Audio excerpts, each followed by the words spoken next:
नमस्कार, अमर छत्तीसगढ़ देख रहे हैं आप। अहम खबर के साथ बुलेटिन की शुरुआत। जहां कांग्रेस का महाधिवेशन का आज दूसरा दिन है और कांग्रेस अध्यक्ष मल्लिकार्जुन खड़गे ने अधिवेशन को संबोधित किया है। सोनिया गांधी ने भी अधिवेशन को संबोधित किया और पार्टी के संविधान में संशोधन का प्रस्ताव पेश। आज 3 प्रस्तावों पर चर्चा होगी। राजनीतिक, आर्थिक और अंतर्राष्ट्रीय मामलों पर प्रस्ताव पेश किया जाएगा। शाम 7 बजे तक तीनों प्रस्तावों पर चर्चा होगी और सदस्यों की ओर से संशोधन भी आएंगे। शाम 7:30 बजे कल्चरल प्रोग्राम रखा गया है। तो ये 5 तस्वीरें आपको हम दिखा रहे हैं कांग्रेस के महाधिवेशन से जुड़ी हुई। आज दूसरा दिन है कांग्रेस के महाधिवेशन का। रायपुर से बड़ी खबर है, कांग्रेस संविधान में बड़ा संशोधन हुआ है। कांग्रेस वर्किंग कमेटी में अब 35 सदस्य शामिल होंगे। कांग्रेस के पूर्व अध्यक्ष CWC के सदस्य होंगे और अब 6 PCC डेलीगेट पर 1 AICC मेंबर चुना जाएगा और कुल AICC मेंबर 1653 हो जाएंगे। वहीं SC, ST, OBC को 50% आरक्षण रहेगा। वहीं 1 जनवरी 2025 से डिजिटल मेंबरशिप कांग्रेस की शुरू हो जाएगी। तो ये बड़ा बदलाव, बड़ा संविधान में तब्दीली हुई है, संशोधन हुआ है संविधान में। और कांग्रेस वर्किंग कमेटी में अब 35 सदस्य होंगे। कांग्रेस के पूर्व अध्यक्ष CWC के सदस्य होंगे और 6 PCC डेलीगेट्स पर 1 AICC मेंबर चुना जाएगा और कुल AICC मेंबर की संख्या अब 1653 हो जाएगी इस संशोधन के बाद। इसके अलावा SC, ST, OBC को भी 50% आरक्षण इन पदों में रहेगा। संगठन के जो ये पद हैं और 1 जनवरी 2025 से डिजिटल मेंबरशिप करने की तैयारी भी है कांग्रेस की, यानी पार्टी हाईटेक भी हो जाएगी 2025 से। 1 जनवरी 2025 से दूसरा बड़े बदलाव हुए हैं। कांग्रेस वर्किंग कमेटी में 35 सदस्य रहेंगे। इसके अलावा कांग्रेस के पूर्व अध्यक्ष भी CWC के सदस्य होंगे और अब 6 PCC डेलीगेट पर 1 AICC मेंबर चुना जाएगा और कुल AICC मेंबर की संख्या 1653 हो जाएगी। और न्यूज 18 संवाददाता ममता लांजेवार रायपुर से हमारे साथ जुड़ रही हैं। ममता, आज दूसरा दिन है कांग्रेस के महाधिवेशन का, कई बड़ी बातें और इसमें सबसे बड़ा जो आज हाइलाइट्स अगर हम कहें तो कांग्रेस संविधान में संशोधन। ममता, बिल्कुल देखिए, और कल स्टीयरिंग कमेटी की जो बैठक हुई थी उसमें लगातार इस पे चर्चा की गई थी और बताया गया था, इस बात पर सहमति बनी थी सर्वसम्मति से कि 32 जो नियम है वो बदले जाएंगे और 16 जो है वो उसमें संशोधन किए जाएंगे, प्रावधानों में संशोधन किए जाएंगे। और आज जो है उस पर जो है वो एक तरह से कहें कि मुहर लग गई है। दूसरी बात अगर हम बात करें तो 2023 और 24 के चुनाव को खासतौर पर ये तमाम बदलाव में ध्यान में रखा गया है। 9 राज्यों में जो विधानसभा के चुनाव होने वाले हैं और 2024 में जो विधानसभा चुनाव होने वाले हैं उस पर खासतौर पे ध्यान रखा गया है। स्टीयरिंग कमेटी के जो CWC में खासतौर पे जो सबसे बड़ा जो बदलाव जो किया गया है उसमें ये बदलाव किया गया था कि जो दलित, युवा, महिला, इनको जो है वो खासतौर पे अगर हम बात करें उनका स्थान सुनिश्चित किया जाएगा और ST, SC, OBC को जो 50% जो है वो संगठन में उनको सुनिश्चित किया गया है। जाहिर तौर पर पार्टी ने जो है एक बड़ा, एक तरह से कहे कि मास्टर स्ट्रोक के तौर पे भी कह सकते हैं संगठन के स्तर पर। और 2023 और 24 में किस तरह का रोड मैप होगा, किस तरह से कांग्रेस पार्टी जो है किस दिशा में काम करेगी और कैसे जो है चुनाव में जाएगी, उसकी झलक जो है वो एक तरह से देखने को मिल रही है। इसी को लेकर कल सवाल भी किया गया था, तब पवन खेरा ने कहा था कि अभी अचानक से कैसे ये बात आ रही है कि दलित जो है और ST, SC, OBC इनको जो है वो उनका स्थान प्रमुखता से सुनिश्चित किया जाएगा, तब जबकि पार्टी लगातार ये दावा करती रही है पहले भी कि वो इनके हितों को लेकर लड़ती रही है। लेकिन तो इस पर जो है उन्होंने कहा था कि समय जो है बदलते समय के साथ में सारे चेंजेस किए जाते हैं। आज देश में जरूरत इस बात की हो गई है कि इस तरह के बदलाव जो है वो सुनिश्चित किए जाएं और प्रॉपर तरीके से जो है उसको किए जाए, स्पेसिफाई किए जाए और इसीलिए ये बदलाव किए गए।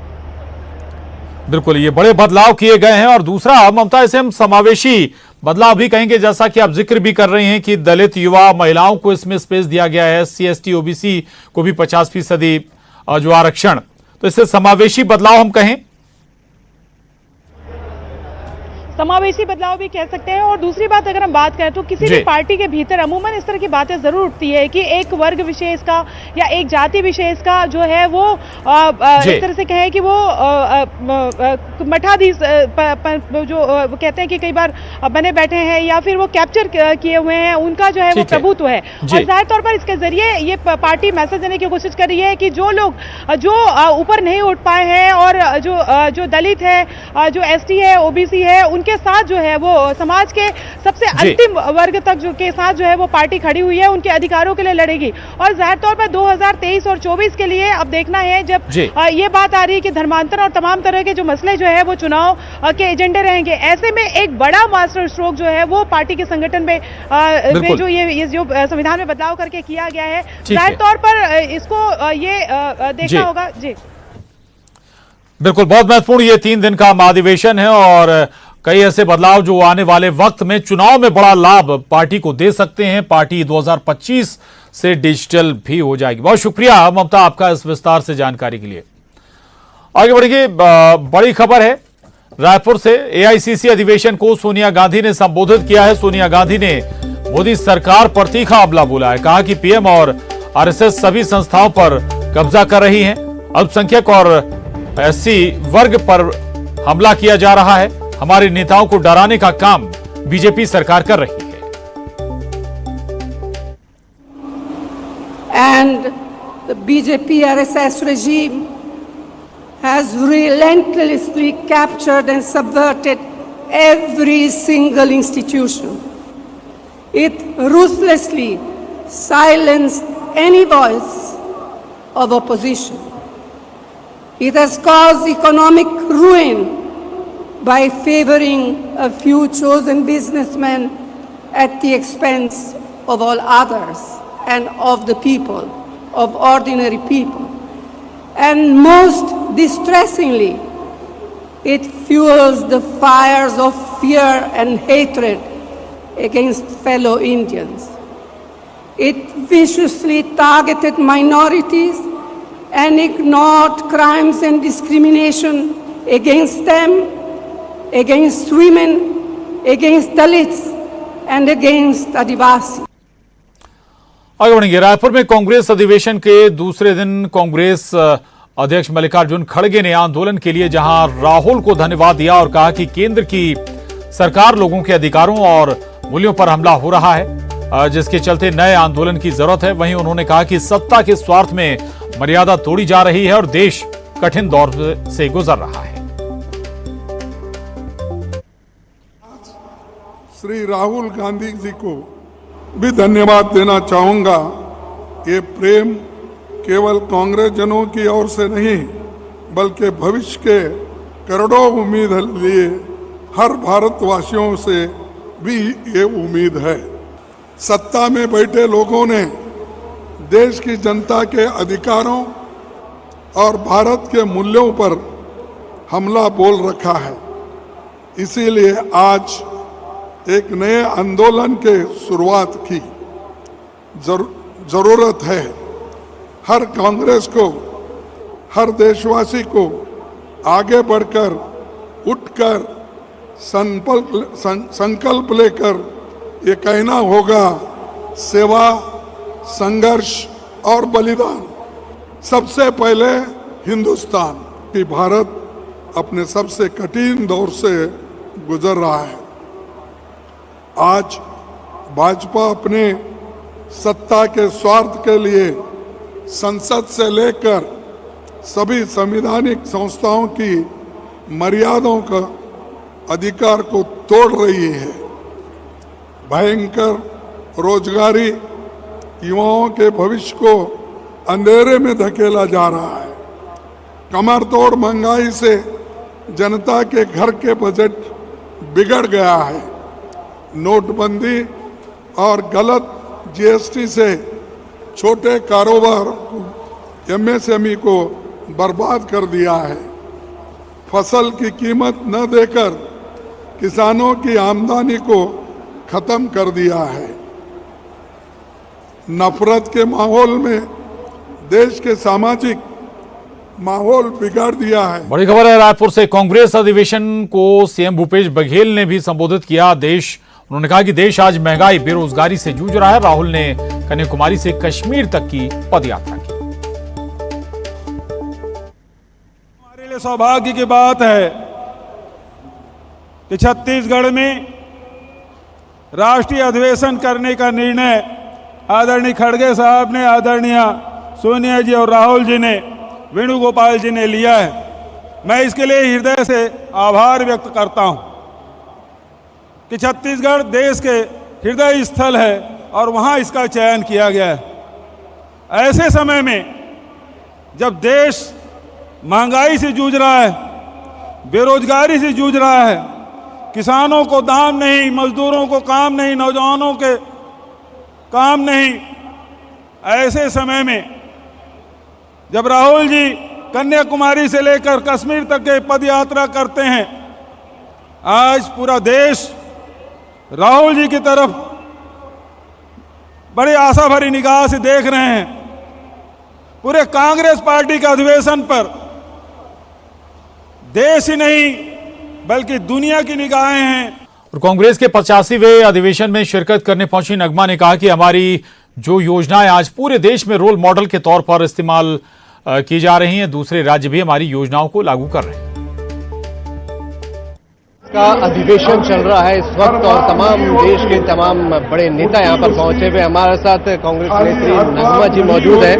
नगमा जी, अधिवेशन है, क्या उम्मीदें इस अधिवेशन से आप लोगों ने लगा रखी है? कांग्रेस का अधिवेशन ये ऐसी एक सबसे बड़ी पार्टी का अधिवेशन है।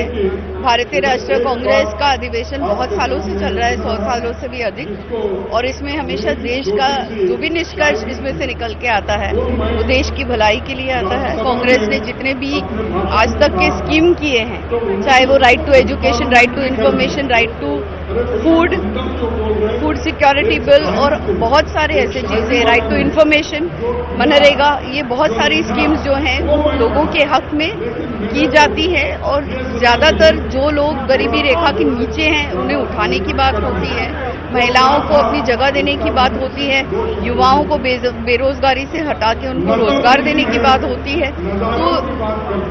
तो जाहिर सी बात है कि इसका निष्कर्ष अच्छा ही होगा। महिलाओं को ज्यादा जगह देने की बात इस बार कही गई है, उसको किस तरीके से देखते हैं? क्या आधी आबादी को फायदा होगा, संगठन में इस तरीके का फायदा होगा? ये बात आज की नहीं है, ये बात राजीव जी शुरू से ही चाहते थे कि महिलाओं को 33% रिजर्वेशन पार्लियामेंट में मिले, और सोनिया जी ने इसका सपना पूरा किया है। सोनिया जी ने राज्यसभा में इस बिल को पास किया था, वुमेन रिजर्वेशन बिल को, लेकिन बीजेपी की बहुमत होते हुए भी लोकसभा में उन्होंने ये बिल पास नहीं होने दिया है। तो वो लोग महिलाओं के हक में नहीं है, लेकिन कांग्रेस पार्टी पूरी तरह से जो आधी आबादी है हमारी देश की, उसको जितना ज्यादा हक दिया जाना चाहिए वो पूरी कोशिश में है कि अभी भी एआईसीसी डेलीगेट्स में बहुत सारे महिलाओं को मौका मिला है और वो लोग आगे बढ़े हैं और आए हैं। आप किस तरीके से आगे, आपकी प्लानिंग क्या है? क्योंकि चुनाव में काफी आप व्यस्त भी रहती है और काफी अहम रोल भी रहता है आपका। जी, चुनाव में आने वाले समय में चुनाव में तो काफी अहम रोल भी रहता है आपका, प्रचार वगैरह में भी। किस तरीके से आप आगे देख रही हैं?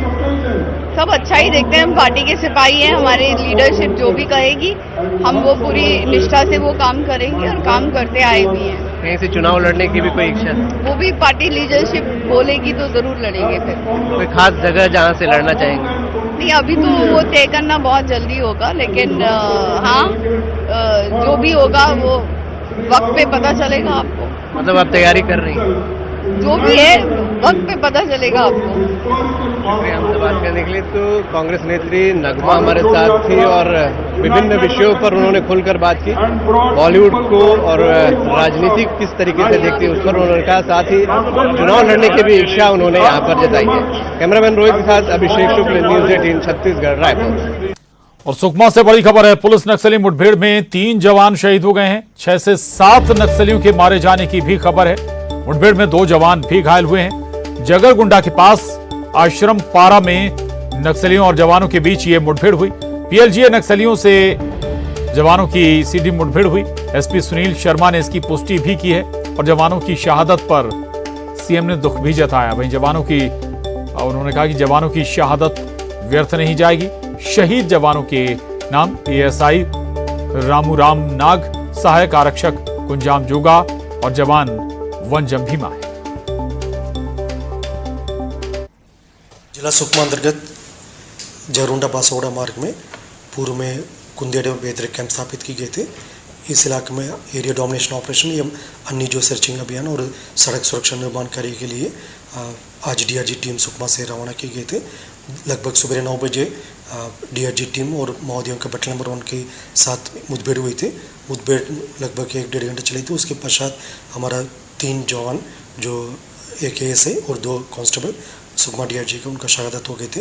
महोदयों के भी कम से कम 5-6 महोदयों का नुकसान होने का संभावना लग रहा था, लेकिन आसपास टीम सभी फीडबैक रिपोर्ट देगा तभी और सटीक जानकारी हम तक पहुंचेगा। फिलहाल अभी फायरिंग बंद हुआ और हमारा 3 जो शहीदों का बॉडी भी अभी जरूंडा लेकर आ गई और अन्य कार्रवाई की जा रही। तो सुकमा से खबर है, नक्सलियों और जवानों के बीच मुठभेड़ हुई थी। इसमें 3 जवान जहां शहीद हुए हैं, वहीं माना जा रहा है कि करीब 6 से 7 नक्सलियों को भी जवानों ने ढेर कर दिया है। सत्यनारायण न्यूज़ 18 संवाददाता हमारे साथ जुड़े हैं। सत्यनारायण, चूंकि कई बार आमने सामने की मुठभेड़ में कैजुअलिटी होती है, लेकिन क्या उस दौरान हुआ था, कैसे मुठभेड़ हुई, क्या मुश्त लगाया गया था क्या नक्सलियों के जरिए, और क्या सर्चिंग पूरी हो चुकी है? सत्यनारायण,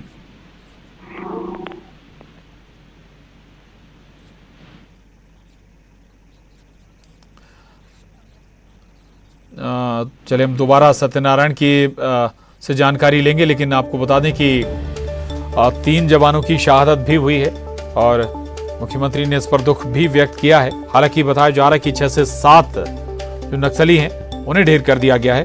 न्यूज़ 18 संवाददाता युगल तिवारी हमारे साथ जुड़े हुए हैं।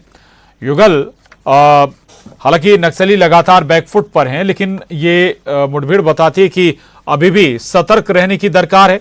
3 जवानों की शहादत भी हुई है। युगल जी देखिए प्रशांत, जिस तरह से माओवादी लगातार छत्तीसगढ़ में अपने नापाक मंसूबे को अंजाम देने का प्रयास करते हैं और उन मंसूबों को, नापाक मंसूबों को हमारे जो सेना जो जवान हैं, हमारे जो पुलिस के जवान हैं, सुरक्षा बल के जवान हैं, वो लगातार उन्हें पीछे खदेड़ने में लगे हुए हैं। 155 माओवादियों की अभी तक जो नक्सली जो मुठभेड़ में उसे मार गिरा है हमारे जवानों ने। और बड़ी बात यही है कि अभी तक जिस तरह से माओवादी हैं उनके जो हौसले को पस्त कर रहे हैं और उन्हें खदेड़ने का प्रयास कर रहे हैं। आज जिस तरह से जगरगुंडा में माओवादियों का और पुलिस के बीच जो मुठभेड़ हुई है उसमें हमारे 3 जो जवान हैं वो शहादत को प्राप्त किए हैं और घायलों को यहाँ पर उपचार के लिए रायपुर भेजा जा रहा है। इस तरह के इनकाउंटर है। नक्सली बड़े कायराने तरीके से हमला करते हैं और सुनियोजित वो हमला करते हैं। जब जवान सर्चिंग के लिए जाते हैं तो इस तरह की जो वारदात है वो होता है। लेकिन हमारे जो पुलिस के जवान हैं, जो सुरक्षा बल के जवान हैं, उनके हौसले बिल्कुल भी पस्त नहीं हो, लगातार उन्हें खदेड़ने में लगे हुए हैं। जी बिल्कुल, लगातार जवान खदेड़ रहे हैं नक्सलियों को। हालांकि 3 कैजुअलिटी जरूर हुई, 3 शहादत जरूर हुई इस पूरे मामले में। धन्यवाद आपका। और बुलेटिन में बस इतना ही। खबरों का सिलसिला जारी।